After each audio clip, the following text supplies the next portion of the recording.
Jing Capil. Sabi niya sa Boracay daw siya. Alam mo ba kung saan siya? Itinakas niya doon sa Boracay, hindi Boracay, Boracay. Tinakas niya doon yung ibang mga Chinese na pogo na tao. Ito ang wow trending sa buwatan ng mayor, hepe at pati na rin ng judge na pumirma sa search warrant para i-raid ang pogo sa Porac, Pampanga. Bago pa daw pasukin ng mga pulis ang lugar, alam na ng mga Chinese na i-raid sila noong araw na iyon. Hawak na sana ng mga pulis ang search warrant pero nagulat na lang sila nang biglang tumawag si judge at sinabihan ang mga pulis na teka, time out muna, may mali sa naibigay ko na search warrant sa inyo. Kaya ang ginawa ng mga pulis ng PAOK, humingi sila ulit ng bago na namang search warrant. Matagal at medyo delayed na. Papasukin na din sana ng mga pulis ang tunnel sa Pogo ng Porac, Pampanga pero dahil nga kinansila ang warrant, bigo ang mga tauhan ng PAOK na pasukin ito. At nang puntahan nila ang mayor ng Porac na si Jing Capil, abay isang linggo na daw itong wala at nasa Boracay daw. Sinubukan naman nilang puntahan si Hepe at pati si Hepe ay wala din. Coincidence lang kaya o talagang sinadya? Dahil napag-alaman na wala pala si Mayor sa Boracay, itinakas pala daw OMG papuntang Boracay. Naku po, hindi pala sa Boracay, sa Boracay pala. At si Hepe din daw, dinala ang iba pang mga Chinese sa Blue Hotel. Diyos ko Lord, Pilipinas nating mahal. Ayon pa nga kay Attorney Toto Kausing, napapit lang ang mga pulis sa Porac at kinokontrol ito ng Provincial Director at Regional Director. Tanong ni Attorney kay Judge sa magkanong dahilan. Sa interview nga ng spokesperson ng PAOK na si Dr. Winston Casio, magugulat kayo kung sino-sino ang malalaking tao na nasa likod ng POO sa Porac, Pampanga at kung sino ang may-ari nito. Kaya ito ang naging komento ng mga netizen. Ang judge na bumawi ng kanyang search warrant order, ang buong akala yata ay isang contestant lang ng laban o bawi. Mga pag-aari din ng Pogo yung mga resort na yan. Malalim na ugat ng mga sindikato dyan sa area na yan. Calling for disbarment of Judge Maria Bilenda Rama daw ang judge. Ang mga Pilipino na opisyal sa gobyerno na silaw sa pera, basta pera, lumuluhod sila. Shameful, hindi talaga aasenso ang bansa dahil sa korupsyon sa iba't ibang sangay ng gobyerno sa Pilipinas. Masakit at nakakalungkot pero ito ang katotohanan. Masakit isipin na mas sinasamba na ngayon ang pera sa mga taong pinaniniwalaan nating magsiserbisyo sana sa ating bayan. Natakot yung judge dahil baka gawin sa kanya yung nangyari doon sa gumawa ng birth certificate ni Alice Guo. Sa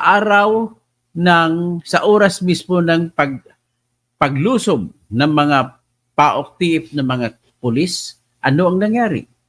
O, bagong lahat, tais ko muna magpakilala. Ako po si Dr. Toto Bonyog, Dr. Toto Kausing, at ako po ay kalbo pero gwapo. Sabi ng mga asawa ko, ako'y Vin Crudo na vlogger ng Pilipinas. Kaya tayo banat tayo ng banat para sa bayan. Okay, mga kababayan ko, ito po ang nangyari. Kung malaman ninyo, nagreklamo ang mga pulis na naglusob o nag-raid sa Pogo, dalawa ang dahilan. Unang dahilan, nandoon na sila sa Pogo, ay tinawag pa sila ng korte na nagpalabas ng warrant, na search warrant. Ang katwiran ay may mali daw. For Diyos, por santo naman, judge. Paano naman nagkamali? Naging judge ka na, nagkamali-mali ka pa. Katwiran mo lang yun. Halata ka, judge. Kasi bakit? Sa susunod na mga vlog ko, isisiwalat ko ang malalaking mga politiko sa likod ng Porac Pogo.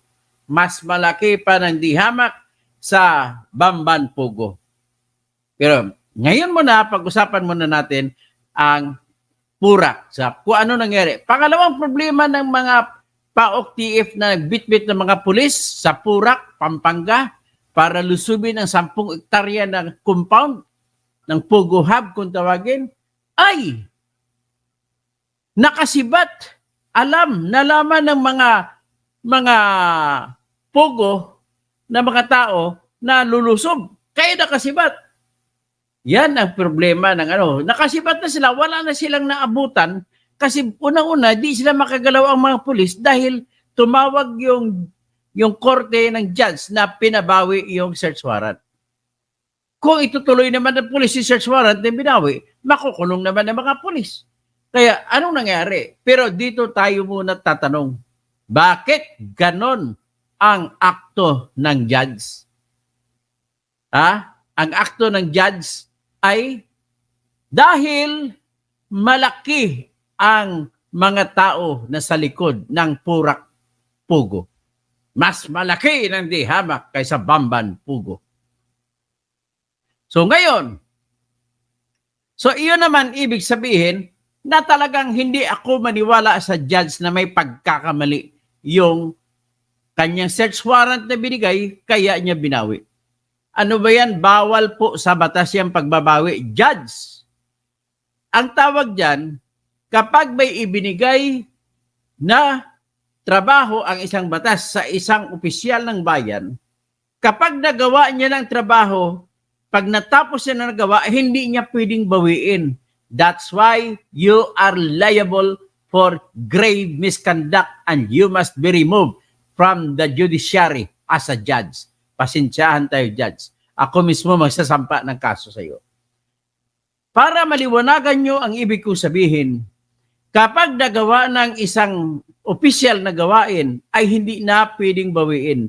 Ang tawag diyan sa Latin na salita ay fait accompli. So ngayon, pinakamalapit at pinakamaklaro ko na halimbawa sa inyo maintindihan nyo, ano yon? Ito. Halimbawa, bumoto na ang tao sa eleksyon, nanalo na si Bongbong Marcos kung totoong botohan.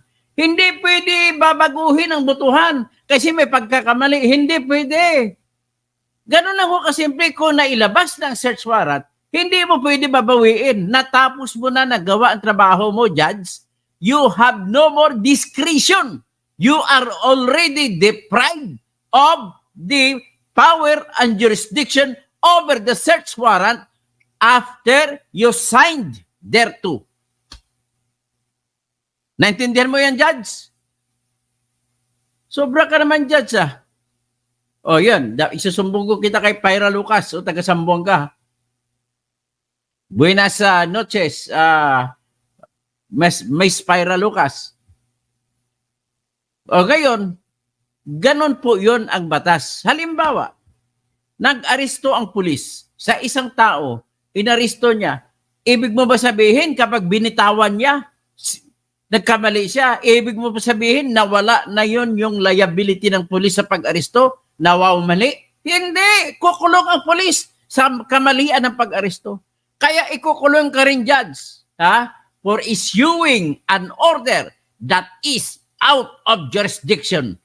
Hindi lang yung grave abuse of discretion. Totally, you are out of jurisdiction, judge, kung sino ka man. Bakit mo na kayang gawin yan, judge? Matatanggal ka dyan sa pagiging judge. At bakit mo nagawa yan? Sapagkat malaki ang bigay sa iyo. Ganun lang ho kasimple. At bakit nakasibat ang napakarami? Kasi alam ng mga tao na lulusubin sila kaya maaga pa sila sumibat. Para makasiguro sila ang pagsibat nila ay anong ginawa? Nagkunwari pa yung judge na tumawag sa pulis na may hawak na search warrant na binabawi niya search warrant kasi may mali daw. Por Diyos por Santo. Ganito pang judge natin dito sa Pilipinas. Kaya nga gusto ko jury system na tayo. Jury na magiging huwis. Wala ka ring pinag-iba judge. Doon sa judge ng Branch 108 Pasay City kung saan ang kanyang clerk of court ay nahuli ng NBI na nakatanggap na tumatanggap ng 6 na milyon kapalit ang desisyon. Ganon na ba mga judge natin?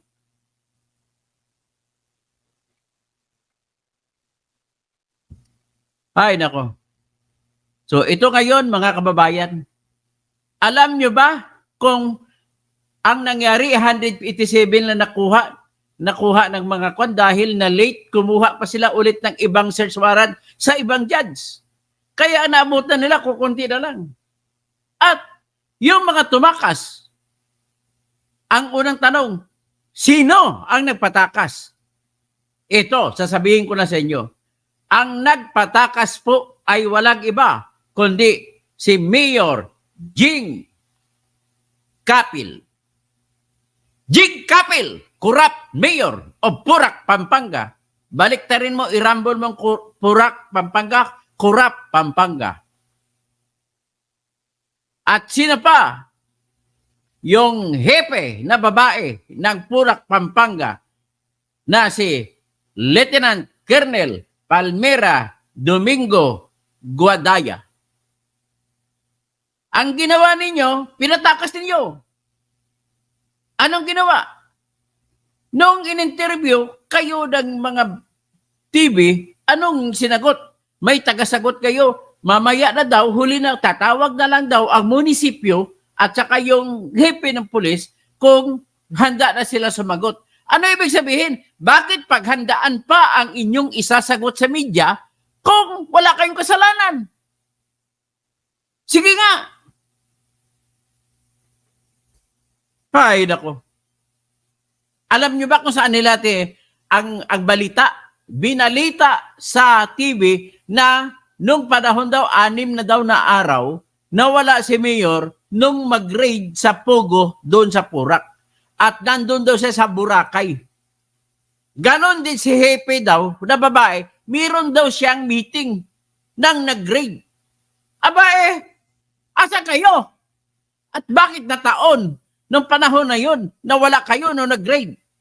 At kayo ba ang tumawag sa judge ng malulos para bawiin yung search warrant?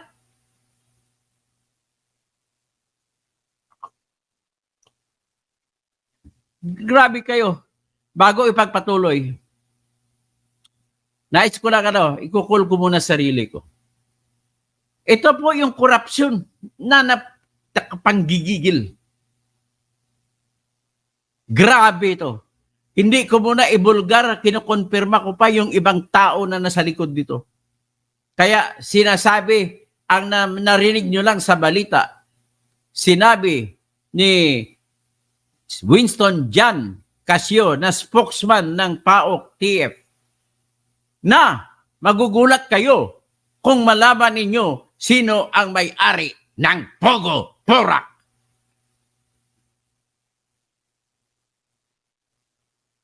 Sinasabi lang na may kinalaman doon sa Honsing, doon sa Bamban. Pero magugulat kayo, kinukumpirma ko muna, bukas ko na, pagising ko na ibibira. Pero sa ngayon, nais ko muna sasabihin, itong kasinungalingan ni Mayor Jing Capil. Sabi niya sa Boracay daw siya. Alam mo ba kung saan siya? Itinakas niya doon sa Boracay, hindi Boracay, Boracay. Tinakas niya doon yung ibang mga Chinese na pogo na tao. At yung hepe naman, tinakas niya doon sa Blue Hotel sa Angeles City, ang ibang mga pogo na inchik nandun sa Porac.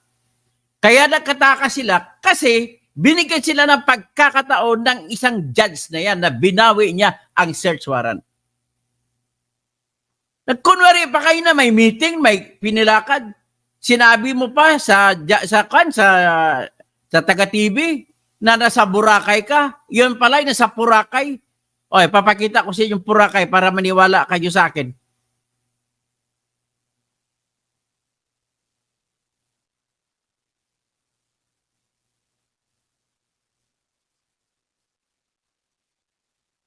Dali lang, hanapin natin ang Boracay.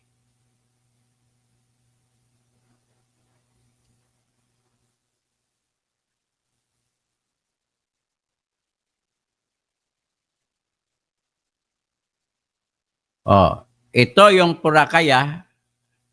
Ipakita ko sa inyo ang Boracay. Akala ko Boracay pala.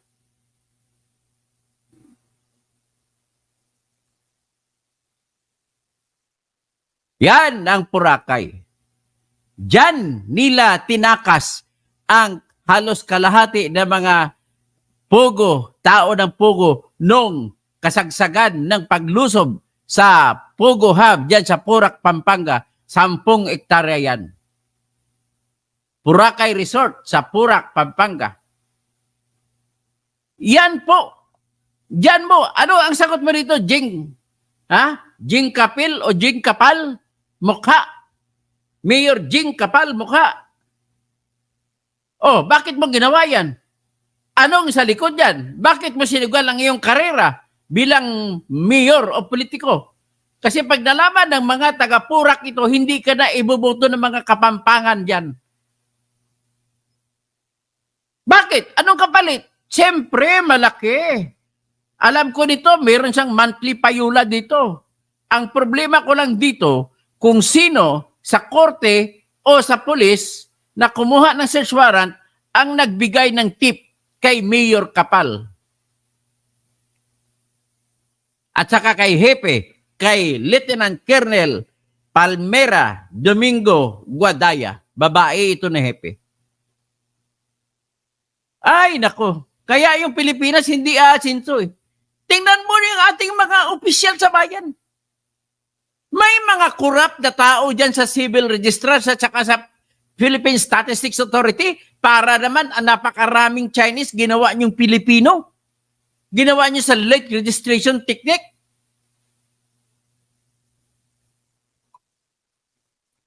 At ang nakakaasar pa dito, nakakasuya at nakarimarim sa lahat, pati judge, nakikipagkompetensya na sa kitaan. Kaya hindi malayo yung mga judge diyan. Bakit? Tanong, bakit sa Bulacan kumuha ng search warrant ang PAOK TF na pinangunguluhan ni dating General Gilbert Cruz? Bakit? Isa lang ang ibig sabihin, ang lahat ng mga korte sa Pampanga at Tarlac ay nakapayula na ata. Malamang nakapayula na sa Pugo dyan sa Bamban, Tarlac at saka Porac, Pampanga. At saka sa Angeles. Meron pang malaking Pugo dyan sa Angeles, sa Clark. Bakit ganun ang ginagawa nyo? Imbes na makatulong kayo sa bayan. Tapos, ito naman yung iba, hindi sa Boracay dinala sa Blue Hotel. Ano ba yung Blue Hotel?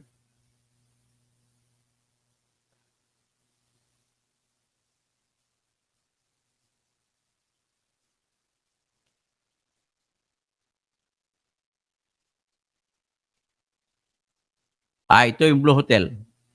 Ipakita ko sa inyo yung Blue Hotel. Ang ibang mga Chinese dito itinakbo.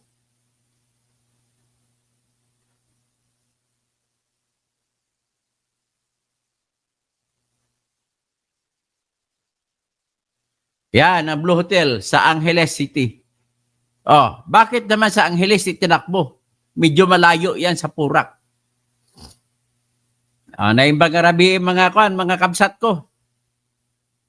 Masanto si Yalabi, mga Pangasinense, na mga kababayan ko. So ngayon nakikita nyo kung gaano ka rimaring ginagawa ng mga kababayan nating mga politiko.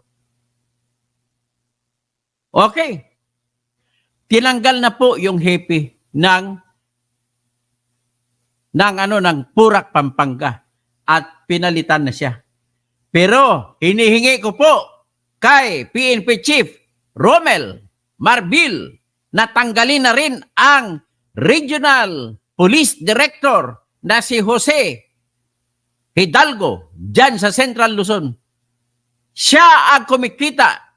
Siya ay nagkakaroon ng payula kuno na 500,000 a month. Tanggalin din ang Provincial Director sa Tarlac at Provincial Director sa Pampanga. Sa Pampanga, ang Provincial Director ay sino ba? Nakalimutan ko. Pero yung Chief of Police sa Bamban dati, ay si Miguel Guzman.